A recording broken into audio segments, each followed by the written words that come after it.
In the beginning, man's world was small and limited, full of the unknown. But man is by nature restless, inquisitive, eager for knowledge. Gradually, persistently, he pushes back the frontiers, exploring, learning. His world grows larger and larger. But man is never content. He thrives on growth and on challenge.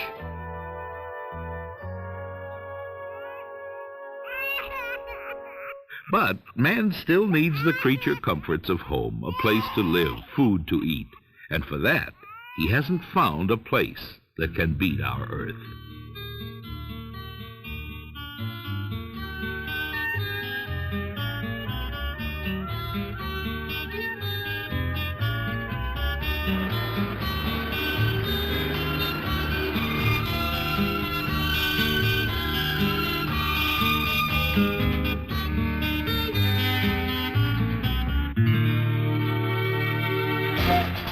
Earth just doesn't seem as infinite and inexhaustible and indestructible as it used to seem.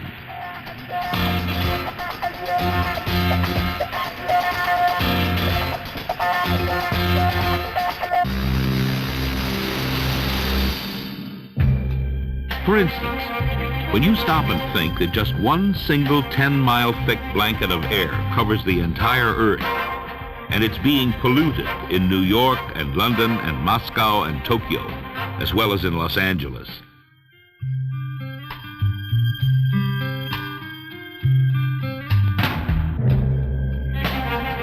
Earth is about 2/3 covered with water, and we're fast polluting that.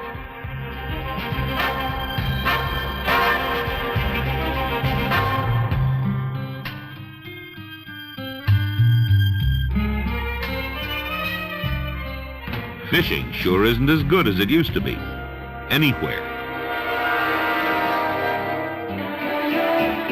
We're having a tough time creating enough energy to meet the demands of our lifestyles.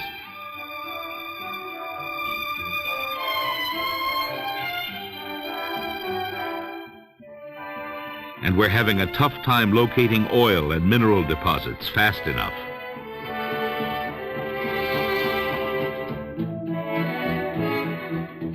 Our crops are becoming more and more precious, and the efficient use of our farmland more and more important.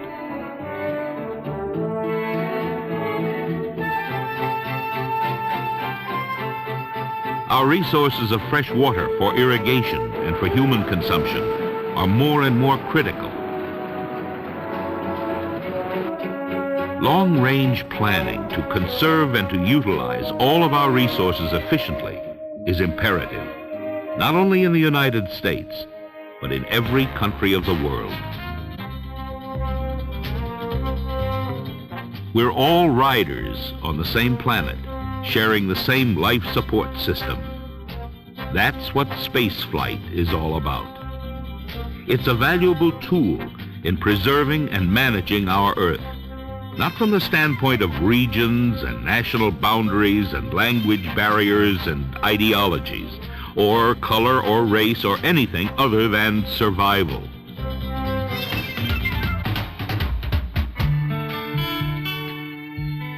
Only in space do these things disappear completely, leaving a view of a beautiful planet on which we all live.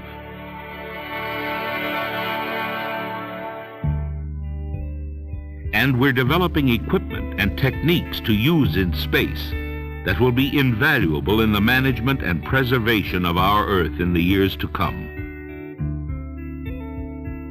Airborne sensor systems are now in use for agriculture and forestry use that can identify the type of crop in each field, the size and vigor of the crop, and the probable yield.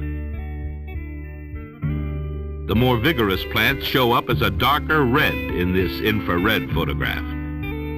These same sensors in space can provide the same information on a continuing basis over an area many times larger.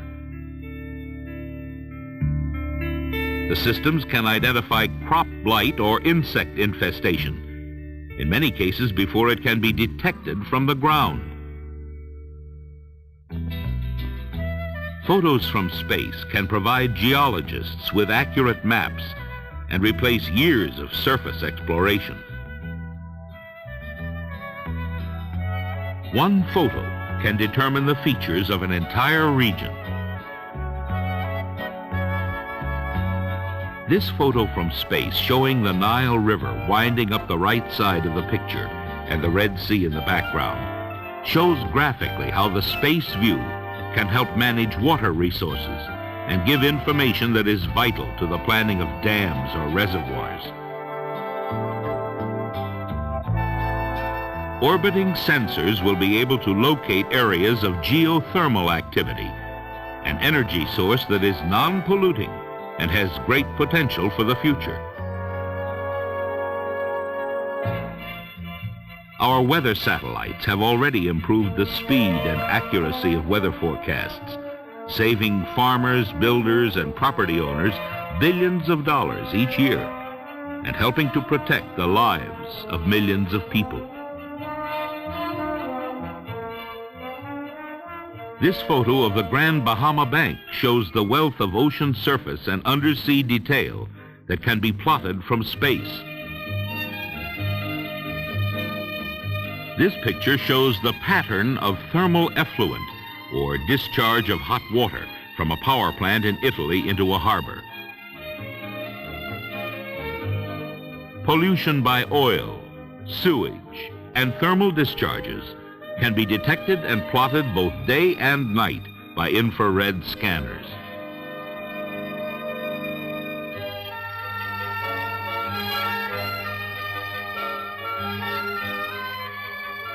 The way in which these space achievements can be brought to realization is also a giant step forward in reducing space flight costs and in bringing our access to space within the realm of other accepted fields of operation.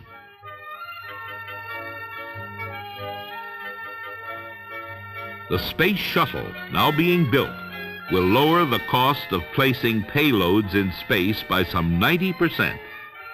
Shuttle will be fully reusable and will be able to carry such an immense payload to and from space that satellites can be larger, more capable, and cheaper to build. And Shuttle can bring back satellites that aren't working properly, or even repair them in orbit.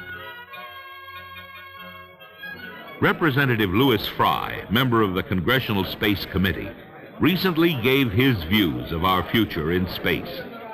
Well, in many ways, I deeply believe that the future of America and the future of the space program are tied together. I think when you look at history, you see that nations that have developed technologically are nations that really have developed in all ways, economically, scientifically, medically. One of the interesting things that's come out of this hearing, of course, is the continuing need for the space shuttle, is the fact that the economic justifications for the shuttle are much greater than they were before, much better documented. There's no question we have the technological ability to do it. And one further thing, it appears to me there's things we've never thought of, such as just came up today on, for instance, the transfer of energy in space, not as much from space to Earth, but from Earth to space and back to Earth again, which could solve many of the problems in the future of where we have our plants, the environmental problems, and, for instance, getting energy from Alaska, say, to Florida without the need of a pipeline bringing it down, but a generating plant in Alaska, a satellite somewhere up over the United States, and a receiving plant in Florida. We've just scratched the surface on this, and I'm just more amazed and more delighted the more we learn about it. It's time to look out. Look out for our Earth, and to look out into space for new tools and new capabilities to help assure our future. It's very doubtful that man would ever have been content to remain in his first small world. Man thrives on growth and on challenge. And the greatest challenge of all is to plan and work for the future.